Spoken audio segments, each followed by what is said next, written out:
जब रावण माता सीता का हरण करके उन्हें लंका ले गया, तब श्री राम और लक्ष्मण बहुत दुखी हुए। वे उन्हें खोजते खोजते सुग्रीव से मिले।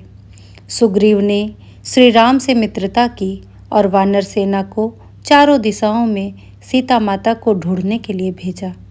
दक्षिण दिशा में हनुमान, जामवंत, अंगद और अन्य वानर गए।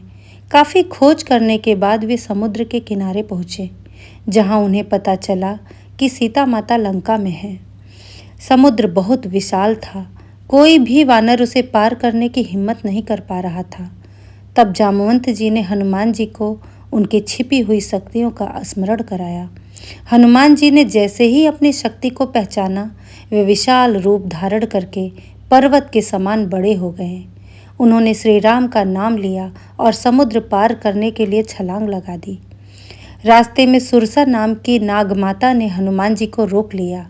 उसने कहा कि वह उन्हें खाए बिना जाने नहीं देगी। हनुमान जी ने बुद्धिमानी से काम लिया। पहले वे बड़े हुए तो सुरसा भी बड़ी हो गई। फिर हनुमान जी छोटे होकर उसके मुंह में गए तो तुरंत बाहर निकल आए। इस प्रकार उन्होंने परीक्षा पास की। इसके बाद सिंहिका नाम की राक्षसी ने उनकी छाया पकड़ ली। हनुमान जी ने उसे मार गिराया। इन बाधाओं को पार करके वे आगे बढ़े।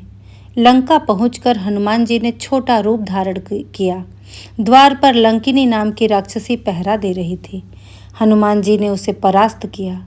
लंकिनी ने समझ लिया कि अब रावण का अंत निकट है, क्योंकि यह भविष्यवाणी थी कि जब कोई वानर उसे हराएगा तब लंका का विनाश शुरू होगा। हनुमान जी ने पूरी लंका में खोज की, लेकिन सीता माता नहीं मिली। अंत में वे अशोक वाटिका पहुँचे। उन्होंने वहां देखा कि सीता माता एक पेड़ के नीचे बैठी हैं, बहुत दुखी हैं और श्री राम को याद कर रही हैं। हनुमान जी पेड़ पर बैठ गए और सही समय का इंतजार करने लगे। हनुमान जी ने पेड़ से श्री राम की अंगूठी नीचे गिराई।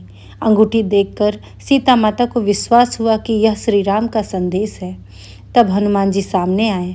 उन्होंने श्री राम का संदेश सुनाया। सीता माता भावुक हो गईं। उन्होंने हनुमान जी को अपनी चूड़ामणि दी ताकि वे इसे श्री राम को दिखा सकें। सीता माता से मिलने के बाद हनुमान जी ने सोचा कि लंका की शक्ति का परीक्षण करना चाहिए। उन्होंने अशोक वाटिका को नष्ट कर दिया और कई राक्षसों को परास्त किया। आखिरकार उन्हें पकड़कर रावण के सामने लाया गया। रावण ने हनुमान जी का अपमान किया, उनकी पूंछ में आग लगाने का आदेश दिया। हनुमान जी ने अपनी पूंछ लंबी कर ली। राक्षसों ने कपड़ा और तेल बांधकर उसमें आग लगा दी, लेकिन हनुमान जी ने इस स्थिति को अवसर बना लिया। वे पूरी लंका में कूदते फादते गए और हर जगह आग लगा दी। पूरी लंका जल उठी। इसके बाद हनुमान जी समुद्र पार करके वापस आए और श्री राम के पास पहुँचे। उन्होंने सीता माता का संदेश और चूड़ामणि श्री राम को दी। श्री राम यह देखकर भावुक हो गए और हनुमान जी की बहुत प्रशंसा की। सुंदरकांड हमें सिखाता है कि भक्ति, हनुमान जी की राम के प्रति अटूट श्रद्धा, कठिन परिस्थितियों में भी हार न मानना, केवल ताकत नहीं समझदारी भी जरूरी।